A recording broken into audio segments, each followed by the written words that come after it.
మంగ్లీ నాకు పోలీసులే చెప్పారు, డీసీపీని నేను అమాయకురాలని చెప్పాడు అనేది ఆమె ప్రచారం చేసుకుంటుంది. సో ఇక్కడ మంగ్లీ మీద 2 రకాల ఆరోపణలు ఉన్నాయి. ఒకటేమో సుబ్బారావుని బెదిరించిందని ఆరోపణ. అది కేసు పెట్టారు. ఆల్రెడీ కేసు రిజిస్టర్ అయింది, ఎఫ్ఐఆర్ అయింది, కోర్టులో కూడా అది ఫైల్ అయిపోయింది. కాబట్టి అది కోర్టులో తేలాలి. అంటే నిజంగా మంగ్లీని బెదిరించినట్టుగా సుబ్బారావు ప్రవేశపెట్టిన ఆధారాలు, అడ్వకేట్ సుబ్బారావు తను పెట్టిన ఆధారాలు కానీ కోర్టు కన్విన్స్ అయితే మంగ్లీకి దాంట్లో శిక్ష పడే అవకాశం ఉంది. That is one thing. Second, micro finance పేరుతో 100 మంది దగ్గర డబ్బులు వసూలు చేసి దాదాపు 150-200 కోట్లు అంటున్నారు. అది ఇంకా బయటపడాల్సి ఉంది. ఆ కేసులో మంగ్లీ ఇన్వాల్వ్ అయింది. ఈ మధు అనే ఎవరైతే A1గా ఉన్నాడో అతనితో మంగ్లీ బాగా క్లోజ్గా ఉన్నింది.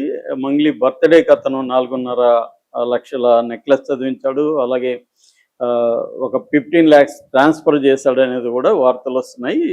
ఈ మధు వాళ్ళ క్లోజ్ ఫ్రెండ్, అనుచరుడు అని చెప్పుకోవచ్చు అభిషేక్ ఓపెన్గానే టీవీ ఛానల్తో ఇంటర్వ్యూలో కూడా మేము తీసుకెళ్ళాము నెక్లెస్ బర్త్డే పార్టీకి.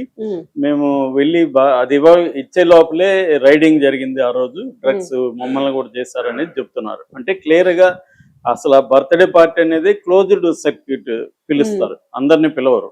ఎందుకంటే ఇది private party, invitees only. So అలాంటిది మధుకి ఎవరు ఇన్వైట్ చేశారు? ఆమె తెలియకుండా అయితే వేరే వాళ్ళు ఇన్వైట్ చేసే అవకాశం లేదు. రెండోది, ఎవడో ఇన్వైట్ చేస్తే ఇతను ఎందుకు 4.5 లక్షలు ఎవరికంటే వాళ్ళకి, ఇప్పుడు మనకి తెచ్చి ఎవరో ఒకరు కొత్త వాళ్ళు 4.5 లక్షల గిఫ్ట్ ఇస్తే మనం తీసుకుంటామా? సంథింగ్ ఇది రాంగ్ అనుకుంటాం కదా. మరి ఇతను ఏ ధైర్యంతో తీసుకెళ్ళాడు?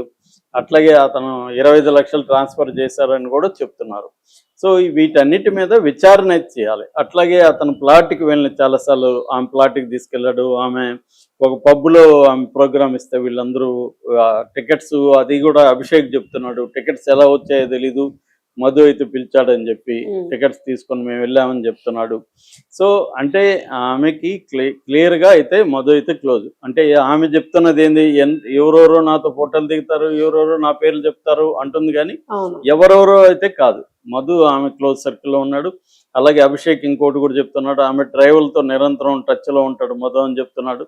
అంటే మధు ఏమన్నా ఆమెను ఉపయోగించుకుని వీళ్ళని మోసం చేయడానికి ఇదంతా ప్లాన్ చేసి ఆమెతో నేను ఎంత క్లోజ్ అని బాధితులకు చూపించడానికి ఈ డీటెయిల్గా డ్రామా చేశాడా?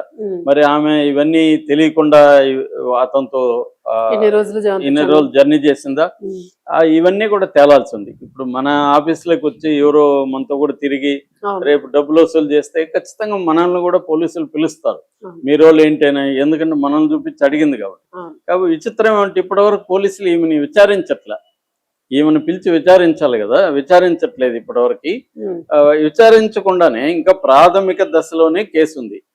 ఆయన Muthamreddy DCP economics offences wing, ఆయన మీడియాతో చెప్పింది నేను కూడా విన్నాను. ఆయన ఏం చెప్తున్నారు, మధుని అరెస్ట్ చేశాము, తర్వాత ఏమో దీంట్లో కోర్టుకు పెట్టాము, ఇప్పుడు మళ్ళీ మేము కస్టడీకి తీసుకుంటున్నాము, ఇప్పటి వరకు మా విచారణలో మంగ్లీకి సంబంధం లేదని తెలిసిందే అని చెప్తున్నాడు. అది ఆయన చెప్పాల్సిన అవసరం లేదు, ఎందుకంటే ప్రాథమిక విచారణ ఇంకా కస్టడీలోకి తీసుకోవాలి. అలాగే బాధితులను పిలిచి ఇప్పటి వరకు బాధితులను ఎవరిని పిలిచి మాట్లాడాలి. ఎవరైనా వస్తే ఈ 130 మంది చెప్తున్నాడు, 130 మంది బాధితుల్లో ఎవరు వచ్చినా మేము మాట్లాడుతూ ఉంటున్నాడు. మామూలుగా అయితే ఎవరు వచ్చినా మాట్లాడడం కాదు, వీళ్ళు పిలిపించాలి. ఎందుకంటే మధుని ఒక్కడనే విచారిస్తే సరిపోదు కదా. మధు ఏముంది, అతని నోటికి వచ్చింది చెప్పచ్చు, బాధితుల్ని కదా పిలిచి మాట్లాడాలి. కంప్లైంట్ ఎవరెవరు ఇచ్చారో వాళ్ళందరినీ కూడా పిలిచి వాంగ్మూలాలు తీసుకోవాలి. ఇదంతా టైం పడుతుంది. టైం పట్టడాన్ని మనం అర్థం చేసుకోవచ్చు, అంత ఈజీ ఏం కాదు. పెద్ద కేసు ఇది, ఎన్నో ఏళ్లుగా జరిగిన కేసు కాబట్టి అనేక డాక్యుమెంట్స్ చూడాలి, అనేక మందితో మాట్లాడాలి, వాంగ్మూలాలు తీసుకోవాలి. ఇదంతా పెద్ద ప్రొసీజర్.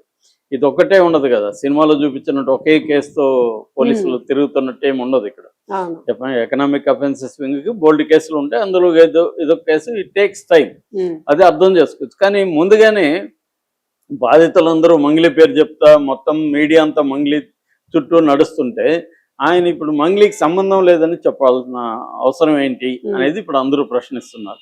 అట్లాగే సజ్జనార్ రోడ్ల మీద కూడా